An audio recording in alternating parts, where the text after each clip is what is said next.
Hey everybody, this is nearing the end of day 4 of the Legends of Novus Kickstarter. Fundamental Games were quite pleased with the results so far. We're at 22% of the total campaign funding goal and 145 backers right now.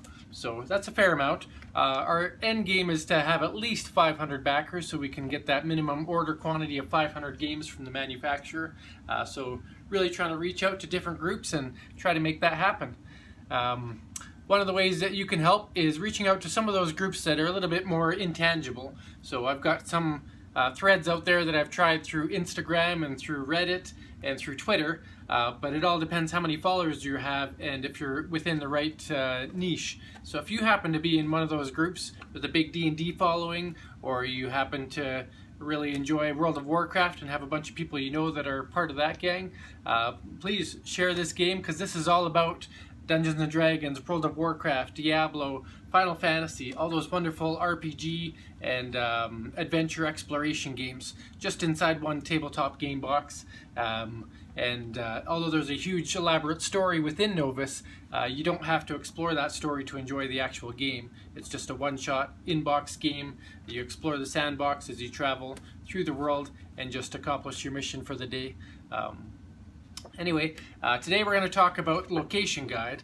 So the Location Guide, I just have them in papers at this particular time with the latest template, but we're going to walk through how these relate to the game board map and how they work to make every adventure you have different. So let's go to the table and have a look at the Location Guide. Thanks again to all the new backers today, and for all the backers who have stayed with us since day 1 and are excited to help us see this campaign through to the end. Alright, so here we are at the world map again. We're going to use Vin as our character example. Vin is the thief character in Legends of Novus. And here we have the location guide. I've got it separated right now, but in the final version it'll be a edge-to-edge booklet, double-sided, to make it easy to flip through. Either way, it's alphabetical, and what's going to happen is when you play Legends of Novus, this is a completely free exploration map, which means there's absolutely nothing that's going to tell you where to go or which path you have to take to get there. You get to make those decisions for yourself, and that's part of what a sandbox game is about, kind of like an MMORPG. You just wander the realm, your own pace, your own destiny, and try to make the best of it and make decisions that you think are best for your character. So what happens is each turn you're allowed to move 2 location spots. So you see the dots on the map. In the revised map, the dots will be a little bit larger, so they're easier to see from a distance. So every character can move at least 2 dots, and some characters will be able to move more than 2 dots, such as the druid. Once you move your 2 dots, like I'd mentioned in a different video, you will roll your travel die. So I'd roll my travel die, and the results of that die would give me a random result. So how far I travel isn't random, just what happens when I travel is random. So whether I get a reward or an adventure or an encounter. But we're not here to talk about that. We're here to talk about what happens when you get to a location or go through a location. So let's say, for example, I'm going from Donetsk through to the Ice River. The Ice River is a travel location, and you'll see that on the map by this travel symbol, or you would see that on the actual map in the new version. So if I'm looking for Ice River, I need to know when I'm going through Ice River what kind of impact that could have. So if we look at Ice River here, it'll tell me that if I face an encounter on a turn in which I travel to or past the river, I'm going to get a -2 to my combat on that roll. So it's so cold and difficult to traverse that if you get into a fight, it's going to be harder. That's what Ice River is all about when you travel through it. Or let's say I did go to the city of Donetsk. Each of the main classes has a core city where they get an advantage. So you can see that Donetsk symbol. That shows the thief icon. I'll give you a close-up here. So that thief icon, the cross daggers, if you're the thief character, as soon as you get to that location, you get 2 experience and you draw a reward card. So each class has a bonus city. Everybody's starting in base city, so if you get the thief down to Donetsk, he gets his bonus. If If you get the priest down to Braille, she gets her bonus. If you get the thief over to Exire. So you'll see each character has an incentive if they want to travel in 5 different directions. So nobody has to, but if they want that 2 bonus experience earlier in the game instead of later, they can do that.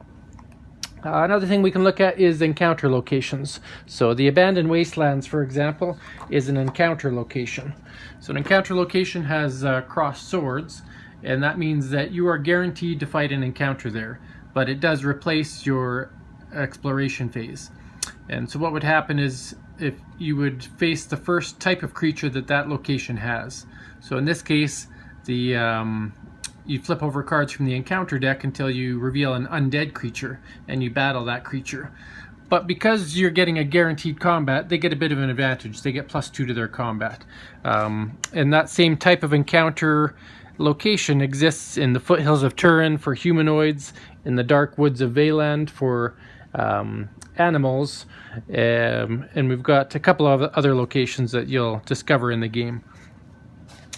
There are locations called explore locations. So we'll say that Vin is over in the Crescendo Canyons, okay? So explore locations have the question mark symbol, means different things happen in different locations. In this case, when he explores there, he gains 25 GP, and then he still performs the standard explore actions, which is drawing an adventure card and then drawing a second card, unless there's combat involved. But that'll be another session, we'll talk about that. So many different explore options, and then the last but not least type of location is the quest creatures. So that's going to be, we're going to talk about quest creatures specifically in a different video, but let's say Vin does go over to the Forest of Delusion. When he gets there, nothing happens. He has to spend his next turn exploring there, and that's when he's going to end up fighting the creature that's in the Forest of Delusion. So in this case, it'll show on here the red icon, danger, quest battle, Cystos Scorpion Spider. So when he explores there, he's got to fight that creature. If that creature's already been defeated by somebody, then it turns into an explore location. So you do get a benefit if you kill quest creatures earlier in the game. Actually, you can gain a benefit and your opponents can gain a benefit because they can then explore there, and they have a little bit better explore results than some of the other locations. Alright, so that is the location guide. There are 34 locations to explore in Legends of Novus, and every one of them is going to get some beautiful illustrations done by either Boros Terrano or Andrea Butera. So some of the locations right now are just placement art, but as soon as we can, we want it all filled with legitimate, proper art for this game. So to give you some examples, that City of Braille, that is art by Boros Terrano. The City of Drakkar, and the printouts will be better too. This was just done on an inkjet, but Quest Battle, or the City of Exire, I'll pop these up on the screen to real images, and that'll look better than the art that you see on my guide.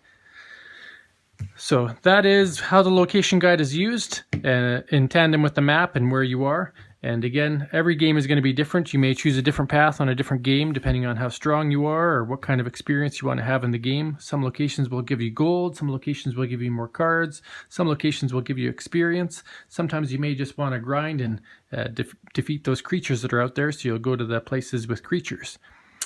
Regardless of what you do, a new epic experience every time using these maps. Thank you for watching. Sorry for the long video, but just trying to share all these different elements of the game with you. Thanks.